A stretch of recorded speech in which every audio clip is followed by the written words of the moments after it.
মন দিয়ে শুনুন। মোমবাতি জ্বালিয়ে মৃতদের স্মরণ করা হয়, আর মোমবাতি নিভিয়ে জন্মদিন পালন করা হয়। সারা জীবন দেয়ালের পেরেকটা ছবির বোঝা বয়ে নিয়ে গেল, অথচ মানুষ প্রশংসা করলো ঝুলে থাকা সেই ছবির। 1000 টাকার পায়েল পায়ে পরা হয়, আর 1 টাকার টিপ কপালে শোভা পায়।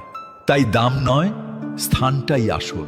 ঘরে রাখা গীতা আর কোরআন কখনো ঝগড়া করে না, কিন্তু যারা এদের জন্য লড়াই করে তারা হয়তো এগুলো কখনো পড়েই না। নুনের মতো তেতো জ্ঞান দেওয়া মানুষই আসল বন্ধু, মিষ্টি কথা তো চাটুকাররাও বলে। ইতিহাস সাক্ষী, লবণে কখনো পোকা ধরেনি, কিন্তু মিষ্টিতে প্রায়ই ধরে। ভালো রাস্তায় কেউ চলে না, খারাপ রাস্তায় সবার ভিড় থাকে। এজন্যই মদ বিক্রেতাকে কথাও যেতে হয় না, কিন্তু দুধওয়ালাকে দাঁড়ে দাঁড়ে ঘুরতে হয়। দুধওয়ালাকে সবাই জিজ্ঞেস করে জল মিশিয়েছে কিনা, অথচ মদে মানুষ নিজের হাতে জল মিশিয়ে খায়। মানুষের বুদ্ধি দেখুন, তাকে পশু বললে রেগে যায়, আর সিংহ বললে খুশি হয়, যদিও সিংহ একটা পশুই।